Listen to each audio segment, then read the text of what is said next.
Hello everyone, সবাই কেমন আছো? আশা করি ভালো আছো। এই ব্লগটা আমার ২ দিন আগেকার। তো সকালে চান-ধান করে পুজো-টুজো করে ভাবলাম যে আজকে একটু বিরিয়ানি করব, কারণ রোজ ছেলে বিরিয়ানির বায়না করছে।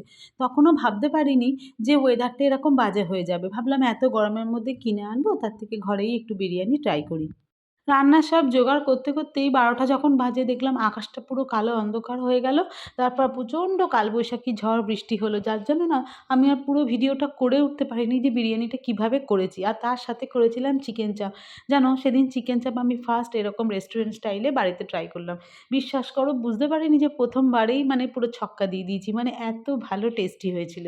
আসলে কিছুক্ষণ পরে পরিস্থিতি কি হবে সত্যিই আমরা জানি না। না ওয়েদারের না জীবনের। তো তোমরা অনেকেই মাইক্রোওভেনে বিরিয়ানিটা গরম করে সার্ভ করো। তবে আমি বলি যাদের মাইক্রোওভেন নেই তারা কিভাবে বিরিয়ানিটা গরম করবে। একটা গ্যাসটা জ্বালাবে, তারপরে একটা লোহার চাটু বসাবে। তোমাদের ননস্টিক থাকলে ননস্টিক, তার উপরে হাঁড়িটা বসিয়ে হাঁড়িটার উপর দিয়ে আরেকটা কিছু চাপা দিয়ে রেখে দেবে। মানে ঢাকা দেওয়া হাঁড়ি।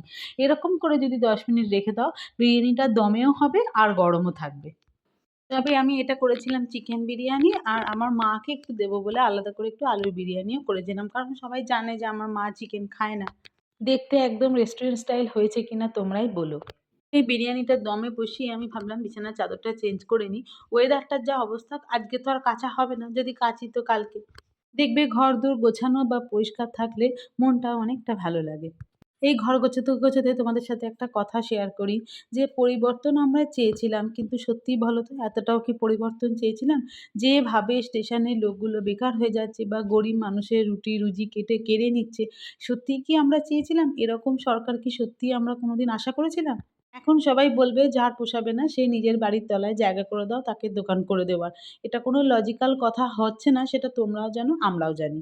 জানো তো আমি কোথাও গেলে যত না ফুড কোর্ট থেকে খাই, বেশিরভাগ আমি স্ট্রিট ফুডই খাই। দেখো হাইজিন কিন্তু কেউ মেইনটেইন করে না। ওরা একটা ক্যাপ পরে আছে শুধু রেস্টুরেন্ট বলে, আর বাইরের লোকেরা হয়তো সেটা ইউজ করতে পারে না। কিন্তু হাইজিন কেউ মেইনটেইন করে না। দুজনেই কিন্তু পোড়া তেলেই দেবে। ও আড়ালে আর ও সবার সামনে। সবাই যায় ওটা ব্র্যান্ড বলে, আর এটা নন ব্র্যান্ড। আমার ব্র্যান্ড নন ব্র্যান্ড এর কিছু এসে যায় না।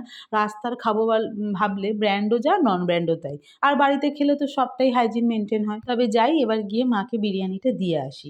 দুপুরে তো যেতে পারিনি, গেছিলাম সন্ধ্যেবেলা। এদিকে বাবা বলল চা বসা। বাবাকে ক্যামেরা নিতেই বলে, "ধুর, ধুর আমাকে ব্লগে নিবি না।" সারাদিন খাটাখাটনির পর মা বিকেলবেলা চাটা করে না, বাবাই করে দেয়। তাই আমি যখন যাই বাবাকে আর করতে দিই না। বাবার চাটা আমিই করে দিই। একটু গল্পও হয় আর মাকে একটু চাও করে দেওয়া হয়। তবে বাবার চা করে দেওয়ার পর একটা ইনস্ট্রাকশন হচ্ছে চায়ের সসপ্যানটা যেন ভিজিয়ে রাখি, নাহলে নাকি চায়ের এরকম লাল দাগ ধরে যাবে। তো বাবার কথা ফেলি কি করে? তোমাদেরকেও বলে রাখি এরকম স্টিলের বাসন বা অ্যালুমিনিয়ামে যদি চা করো এরকম ভিজিয়ে রেখো, তাহলে আর লাল দাগ ধরবে না। তাহলে ভিডিওটা আজকে এই পর্যন্তই। দেখা হবে অন্য কোথাও অন্য একটা ভিডিওতে। টাটা।